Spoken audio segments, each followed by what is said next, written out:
Buenas tardes.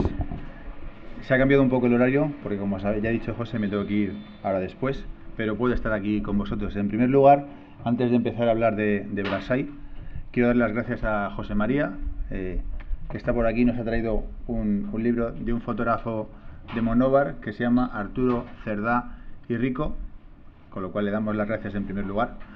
Un fotógrafo que es ciertamente recomendable, con fotos costumbristas en blanco y negro, muy interesantes, amigo de Sorolla por lo poco que hemos podido ver, con lo cual se nota también su influencia en el retrato y en algunas escenas que solo falta trasladar a los protagonistas a la playa y vemos reflejados esos cuadros que tiene pues con mujeres con su sombrilla y con su traje de blanco, con esas luces que atraviesan las velas, así que ciertamente recomendable. Ha sido presentado este libro con motivo de la inauguración del edificio Cursal Fleta, un antiguo teatro datado de 1924 aproximadamente.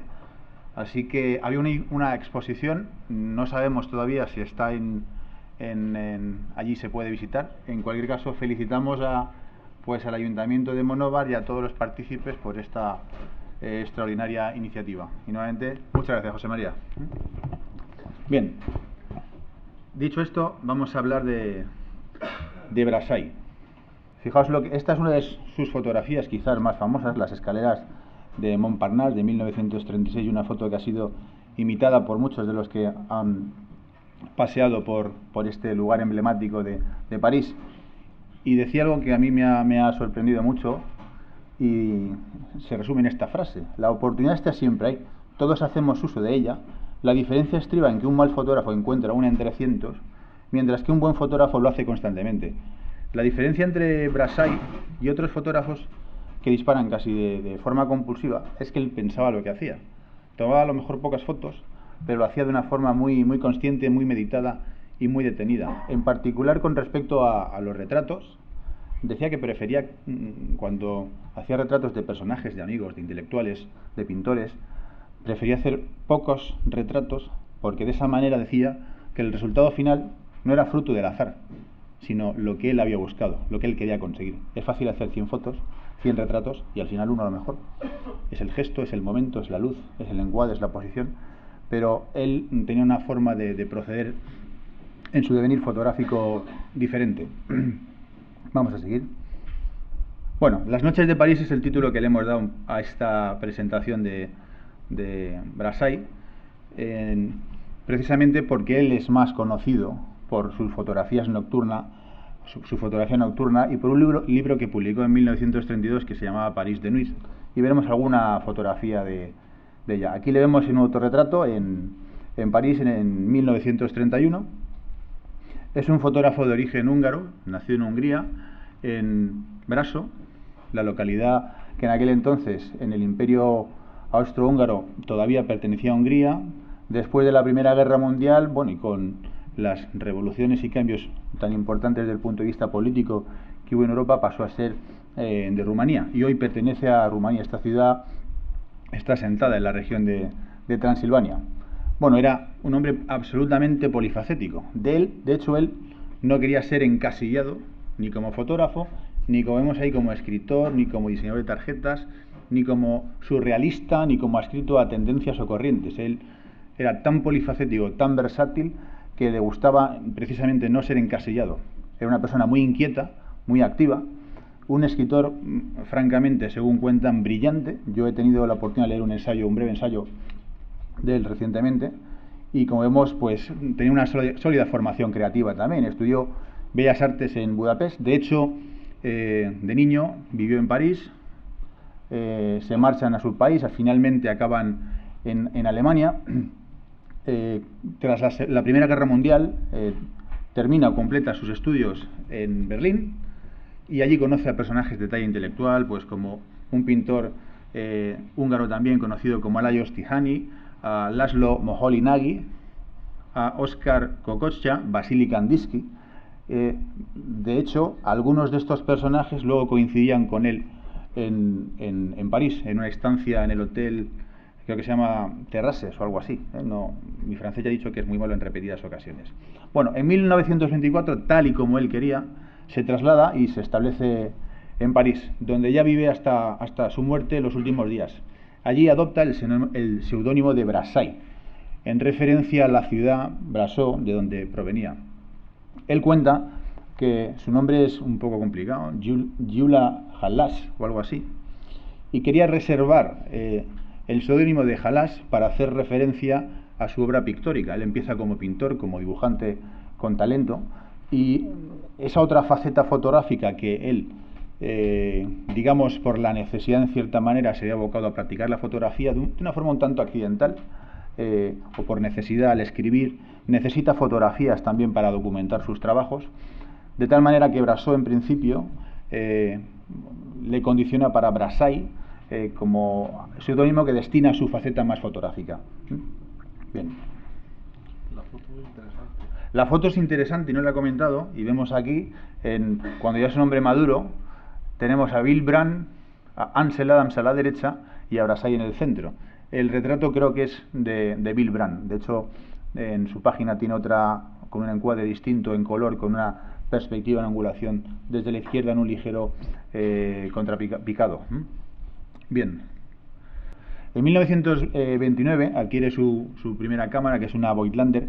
Él se introduce un poco en la fotografía gracias a André Kertész, del que hablaremos también, un fotógrafo húngaro que le enseña los primeros trucos o secretos del mundo de la fotografía. Él era paseante habitual de las calles parisinas y decía además que le gustaba la lluvia, la niebla, las orillas del Sena, las gentes de París, los barrios marginales, la agitada vida nocturna, y traba una estrecha amistad con Henry Miller, un escritor norteamericano que, con dificultades y apuros económicos también en aquel entonces,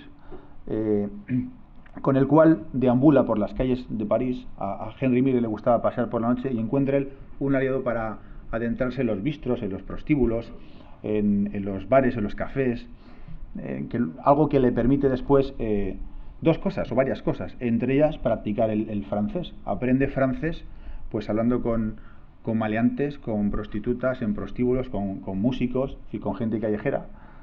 No sé hasta qué grado alcanzaría su perfección o en qué manera condicionaría eso su aprendizaje del idioma francés. Él decía además que los mejores resultados, como vemos ahí, los obtenía con tiempo húmedo y lluvioso, de tal suerte que conseguía un tamizado que suavizaba la luz y que luego se percibe muy bien en esas fotografías nocturnas en las que precisamente la iluminación artificial aportada por las luces de la ciudad, por las farolas, en un momento en la que la exposición nocturna, la fotografía nocturna no había alcanzado las cotas de perfección desde el punto de vista técnico-compositivo como las que podemos hoy disfrutar, él percibió una atmósfera especial que se traduce después en su obra. Fijaos que viaja hasta Sevilla. Esta foto que vemos a la derecha es de vuelta a casa en Sevilla en 1954, donde realiza un reportaje de la Feria de Abril, de la Semana Santa sevillana, y se llama Seville en Fête. Esta obra se publicó originariamente en francés y en el año 2007 la Caja San Fernando, si no recuerdo mal, hizo una retrospectiva y editó un catálogo y una exposición con estas obras de Brassai, que además están documentadas con textos propios del autor, donde además confunde también las seguidillas con las sevillanas, ¿no? Bien, destaca también como escultor, como decíamos, y vamos a ver aquí un par de esculturas, de obras, figuras femeninas. Conoce a Picasso y probablemente la cultura de la época, como sabemos, tan rica en el París de la época, pues probablemente evolucionó también o influyó en su carrera, en su vida y en su producción. Ahí le vemos a la izquierda en su atelier con figuras de inspiración probablemente incluso africana. Podríamos hasta percibir la influencia de algunas esculturas de Picasso y otros autores franceses. Vamos a ver a continuación una selección de fotografías. En la de la izquierda se llama Arroyo Serpenteante, de 1932, y vemos esa tan renombrada curva en S utilizada pues por los fotógrafos de hoy en día y que podemos leer en múltiples foros, revistas sobre fotografía y libros, y como él ahí precisamente ha sabido conjugar los distintos elementos, el adoquín, las sombras, los troncos de los árboles, el fondo de la calle, la mirada que nos guía desde el principio, desde la diagonal izquierda, trazando esa curva tan sinuosa que parece serpentear entre los troncos de la ciudad, sin presencia en principio no se ve al fondo ningún personaje, ni nadie que perturbe esa aparente tranquilidad que aparece en la escena. Vagabundo en Marsella. ¿Quién no ha hecho fotos de este tipo? ¿O quién no se fija en algunas fotografías pues hechas por reporteros, hasta premiadas incluso?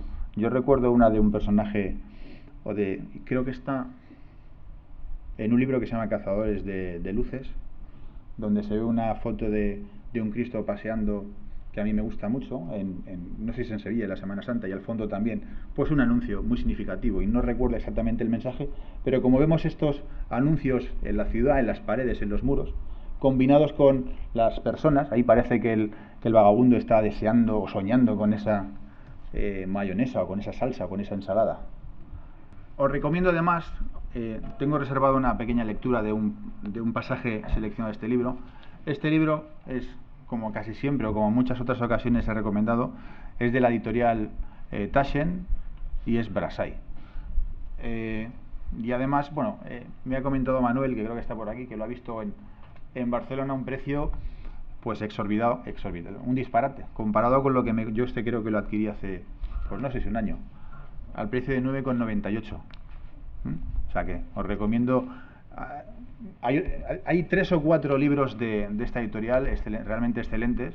Otro que ando buscando es de un autor francés que se llama también Willy Ronis, que alguno de los que está por aquí lo tiene, Carlos Balsalobre, y tiene unas fotos pues verdaderamente sorprendentes. Este retrato lo vamos a ver aquí, de esta mujer jugando al billar, donde además de ser francamente atrayente esa mirada de esta mujer, que no sabemos si esta foto está hecha, por lo menos no puedo decirlo en este momento, en un prostíbulo, pero donde juega mucho con los reflejos. Hay un par de fotos como esta que vemos aquí de Brassai, que es muy conocida, donde podemos observar cómo los espejos le atraían poderosamente su atención, y precisamente pues podemos ver fotos dentro de la foto, percibir la otra cara oculta de los personajes, incluso terceras personas que en primera instancia, en el primer plano, en el plano principal, no les prestamos atención, pero que están ahí, como detrás del espejo. Me sugiere incluso la obra esa de Lewis Carroll, de Alicia en el País de las Maravillas, y creo que la otra detrás del espejo, ese mundo que parece que está al otro lado de ese espejo y que observa a su vez a los personajes protagonistas de la escena e incluso al propio fotógrafo. Este hombre además hablaba alemán, dado que pasa parte de su vida en Alemania, alemán, obviamente el húngaro, trabajó escribiendo para ganarse la vida para revistas de Hungría y de Alemania, para costearse pues la vida en cierta manera, hasta el punto que pasó incluso a graves apuros económicos con Henry Miller. Según cuenta el propio Henry Miller, de hecho, a veces se sentaban simplemente en un café parisino a tomar un café, esperando, charlando, pasando horas por un módico precio, esperando o que alguien les invitase, que hablase con ellos, o hasta que el propio comerciante les dijese: os podéis marchar. Dicen incluso que él tuvo que buscar hasta escarbar fruta en los cubos de basura para alimentarse. Tal fue el grado de penuria que en ciertas ocasiones, fijaos, lo sacrifica todo en pos del arte, de su verdadera pasión. Bueno, esta foto se llama La manicura de los árboles, creo que es El podador, un título que me parece a mí absolutamente fascinante. La semana pasada Neal Benby hablaba de la inteligencia, la sesión iba precisa, y yo creo que esta foto y este título a él le gustaría, no sé si habrá ocasión de comentarlo, pero la sugerente elección del título, desde luego, engrandece más toda la fotografía y aporta un plus de significado, como es este título, donde vemos que le viene como anillo al dedo, a la manicura. Bueno, chica jugando al billar ruso, que hemos visto esta foto ya en el libro, de 1932, y haciendo un par de recortes, pues primero vemos ese rostro, esa mirada tan incluso hasta desafiante, y dos personajes al fondo que la poderosa mirada de la protagonista principal hace que en principio puedan hasta pasar desapercibidos si no prestamos una atención más detallada. Ella misma reflejada en el espejo, y en la izquierda de la fotografía, en el ángulo superior izquierdo, un espectador, pues no sabemos si mirando a la protagonista o bien el juego que existe, esa complicidad entre fotógrafo y personaje retratado. Magia circunstancial, otro título absolutamente increíble, elegido a conciencia. Esta foto, cuando se la enseñé a mi mujer, le dije, ¿cómo llamas al corazón? O ¿cómo le llamamos nosotros, incluso en el ámbito del deporte? La patata, ¿verdad? Normalmente la patata es importante. Pues fijaos lo que sugiere esta fotografía. Estos son dos patatas germinadas y parecen dos corazones con esa maraña de arterias, de venas suspendidas, es decir, esa abstracción que sin embargo es fácil de identificar. Todos podemos reconocer y adivinar o intuir fácilmente qué figura tan representativa y tan cercana y próxima a todos nosotros, ¿no? Tan abstracta y surrealista al mismo tiempo. Las esculturas de Picasso, él es contratado por la revista Minotauro para hacer un reportaje de las esculturas de Picasso, hasta entonces un tanto desconocidas. Conoce a Picasso y realiza algunas fotografías de sus esculturas, como la que podemos ver aquí a la izquierda o la de la derecha. Fruto de esa sesión nace una gran amistad entre ellos, lo que daría lugar después a un libro que se llamaría Conversaciones con Picasso, un libro excelente donde su pluma pone de manifiesto su magnífico verbo, en el que además retrata no solo a Picasso sino a otros personajes de la sociedad parisina, pues como Camus, como Dalí, como Sartre, en fin, personajes de alta talla intelectual y artística. Tras el espejo, bueno, aquí vienen dos o tres. Yo me he permitido el lujo de introducir estas dos o tres fotografías precisamente con esta frase, tras el espejo. Chez Soucy pues sería una casa de citas parisina donde él realiza fotografías muy atrevidas. Hay dos o tres fotografías donde vemos ese juego con los espejos que él le gusta tanto. Tiene esos ambientes, esos prostíbulos le gustan, es decir, los ambientes marginales nocturnos, y aquí nuevamente vemos un espejo casi infinito que se adivina y se prolonga una foto tras otra. Hay dos o tres más, un par de ellas más. Baile popular de las 4 estaciones, The Lab, de 1932. Esta creo que es la que ilustra la portada de este libro, donde vemos, bueno, pues a los dos personajes cómo se reflejan también en el espejo, incluso esa tercera persona que aparece casi al margen de la fotografía y de un modo testimonial únicamente, ¿no? Amantes en el Café de la Place d'Italie, de 1932, donde nuevamente, fijaos incluso en esa especie de cruz que se traza en el espejo entre la línea horizontal y las dos diagonales que se entrecruzan ahí, formando un eje que además pasa alineado por la figura masculina, y donde solo podemos ver el rostro, los ojos del varón reflejados en el espejo, en esa mirada pues casi de deseo, incluso de lujuria, me atrevería a decir. Pasamos a la siguiente. Este es el libro de 1932, Las noches de París, París de Nuit. Esa es la portada del libro.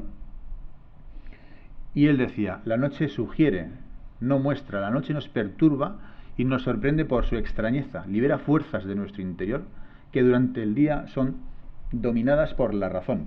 A él desde luego le cautivaba la noche, y se traduce después, como a tantos fotógrafos de hoy en día, sin duda, que se lo digan al grupo de noctámbulos, ¿no? Bueno, El iluminador de farolas, de 1931. Debemos pensar que gran parte de la iluminación de aquellos entonces todavía eran farolas de gas que requieren de individuos como este, de sujetos que se dedicaban por las noches, pues, progresivamente a iluminar las farolas de la ciudad, y que progresivamente serían sustituidas por la iluminación artificial. Urinario público Vespasiano, Boulevard Auguste Blanquil, de 1933. Otra foto que a mí particularmente me encanta por esa figura que vemos en la parte izquierda, que será el urinario probablemente, y luego, bueno, las líneas, parece incluso que la calzada está parcialmente nevada, me intuyo a pensar que es así, y vemos las marcas de los carruajes impresos sobre el pavimento, un protagonista también a la izquierda que es el árbol, parte de un edificio en la esquina inferior izquierda, y al fondo pues se ven, desde luego, el juego de líneas rectas, de curvas, de sombras, ese contraste entre los blancos y los negros es francamente atrayente.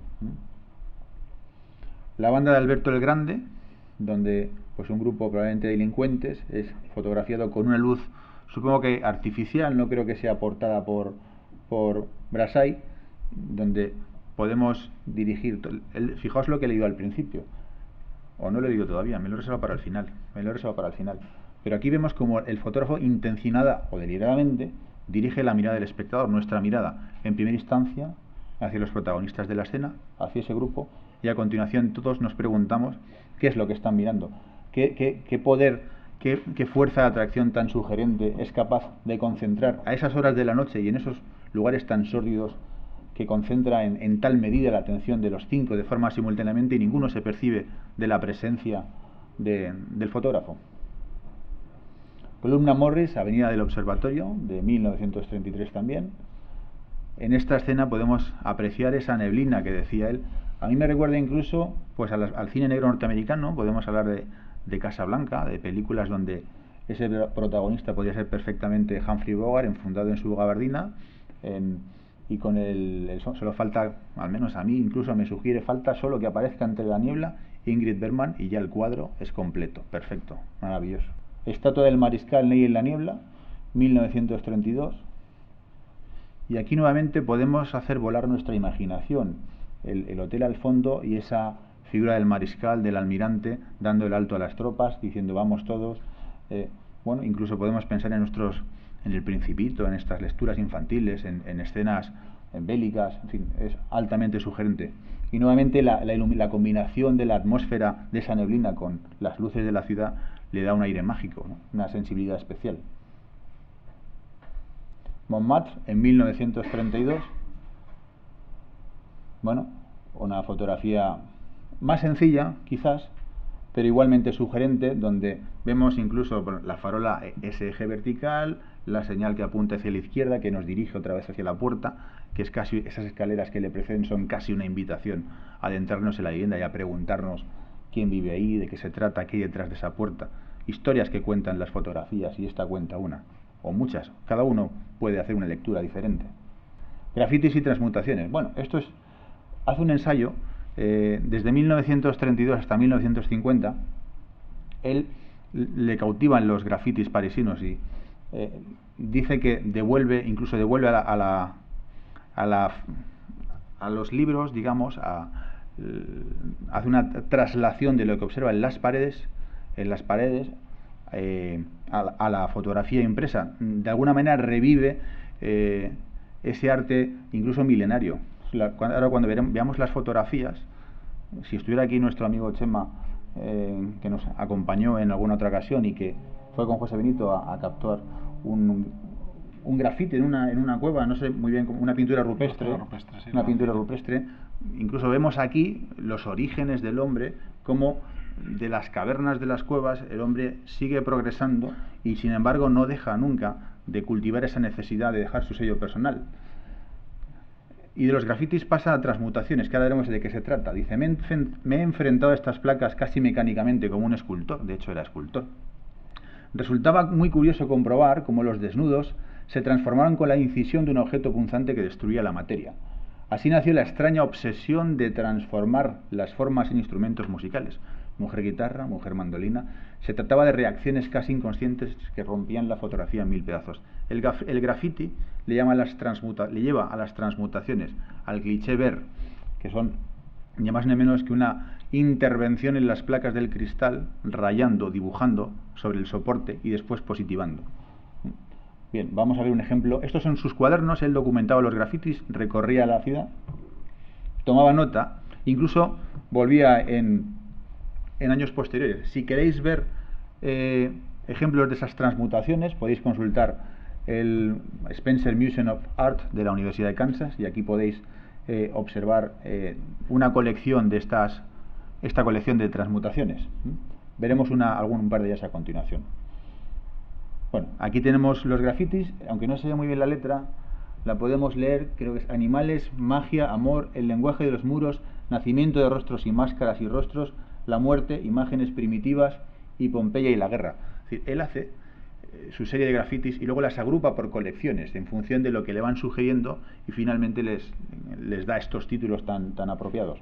Y aquí vemos pues estas fotografías que él detenidamente anota, incluso vuelve en horas posteriores con condiciones lumínicas diferentes o años incluso después para observar su evolución y volver a fotografiarlas. Esto fue objeto de una retrospectiva en el Círculo de Bellas Artes de Madrid en el año 2007. En un viaje a Estados Unidos también, él en principio no le gusta la fotografía en color, la practica, las primeras fotos que realiza son parece con plantas y con vegetales, y luego se da cuenta del gran poder que le otorga para dar un punto de vista diferente a los grafitis. De tal manera que cuando vuelve, experimenta con nuevas fotografías, como vemos, en color. Transmutaciones. Bien, pues aquí vamos a ver algunos ejemplos de ese cliché ver. ¿Sabes qué dijo Picasso cuando vio mis dibujos en 1939? Estás loco, tienes una mina de oro y malgastas tu tiempo explotando una mina de sal. Por lo visto, si dice esto Picasso, debe ser que tenía bastante talento. Diálogo con la fotografía. Bueno, aquí vemos dos pinturas. Me he permitido, he tenido la osadía, el atrevimiento de incluir aquí pues una obra de Picasso que es Mujer con mandolina, de 1909, y Mujer guitarra, de George Braque, de 1911. ¿Por qué? Él tiene contacto con la vanguardia de la pintura también. Y yo creo, desde el punto de vista casi de un iletrado en estas cuestiones, adivinar o ver influencias cubistas en lo que vamos a ver a continuación. Odalisca, Mujer del Harén, de 1934-35. Eso es una fotografía donde él coge la placa y la va rayando y va observando esa transmutación, esa transformación, de tal forma que vemos como el contorno de la mujer pues es una guitarra en efecto. Ofrenda, de 1934, y nuevamente incluso vemos ahí pues el cuerpo de una mujer y los trastes de la guitarra en el centro, que recorren una línea vertical desde el pubis pasando por el ombligo hasta el rostro. A mí, desde luego, esto no es en purismo, es algo más que la fotografía, pero no dejan de resultar fascinantes. Bien, dice, estoy convencido de que la misión del fotógrafo en la vida contemporánea es captar los instantes raros o emocionantes en aquello que le rodea y crear una suerte de imaginería en la cual el hombre de hoy, y tal vez todavía el hombre de mañana, pueda reconocerse. Lo que más ambiciona es hacer algo nuevo e impactante con lo trivial y lo convencional, fijaos, con los grafitis. Mostrar un aspecto de la vida cotidiana como si se viera por primera vez. Bueno, y esta es Brassai, el ojo de París. Henry Miller, su amigo, le llamó el ojo de París. Incluso hay un autor francés también decía que Brassai tenía 3 ojos.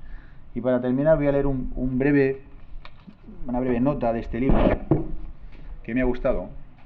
Una cita de Brassai. Dice, para ser un verdadero creador, todo artista visual debe tener 2 dones. Y ahora voy a pedir a José Benito que me dé su opinión sobre esto y si en alguna medida se siente identificado. Para ser un verdadero creador, todo artista visual debe tener 2 dones. Cierta sensibilidad hacia la vida por los seres vivos y, por otra parte, el arte de apresar esa vida en cierto modo. No se trata de esteticismo puro. Una foto confusa no puede penetrar en la memoria. Me suena a la ambigüedad. Siempre he considerado la estructura formal de una fotografía, su composición, tan importante como el tema. Hay que eliminar todo lo superfluo. Hay que orientar el ojo con gran decisión y hay que tomar de la mano la mirada del espectador y conducirla hacia lo que es interesante contemplar. Creo que resume en 4 o 5 líneas todo lo que debe ambicionar un fotógrafo que se precie, incluso una persona que pretenda hacer fotografías. ¿Tú qué opinas? Por un lado, no creo en los dones, es decir, que disiento.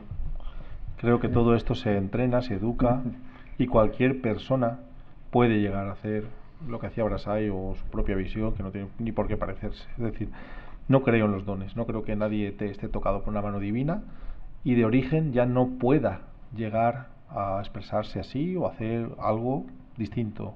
O sea que en esto sí que no creo, en estos dones, no, estoy contra ellos. Parece una visión muy nazista, ¿no? Tú no has nacido con el don, tú no puedes ser. No sé, edúcate, inténtalo y veremos lo que pasa. Y por otro lado, ha resumido en 4 o 5 frases pues lo que podría ser la bandera del fotógrafo. Es decir, realmente es esto lo que buscamos. La sensibilidad. Por un lado, esa llamada hacia la vida, la naturaleza, que no es porque yo haya hecho naturaleza o haga mucha naturaleza, no, porque si miras el arte, los pintores clásicos que tienen citas reconocibles y reconocidas, hablan de la naturaleza como el origen de las cosas, como que todo está ahí, como que es la fuente de la vida, nos lo da todo, nos da el color, la luz, el alimento. Parece que es un poco la base. Y estas son mis reflexiones, no sé si te han convencido. Muy bien, sí. La ambigüedad, lo superfluo, dirigir la mirada del espectador, desechar lo ambiguo, es decir, dirigir la imagen, la atención. En definitiva, hacer la fotografía también pensando en el público y en el ego, en el ignorante en fotografía, como en esa foto que hemos visto de la banda de delincuentes, que fácilmente se aprecia su intención. Y por eso me lo he reservado para el final, porque ya estamos viendo efectivamente cómo el autor deliberadamente ha realizado la toma para dirigir la mirada del espectador hacia dónde, hacia la luz, en cierta dirección, ¿no?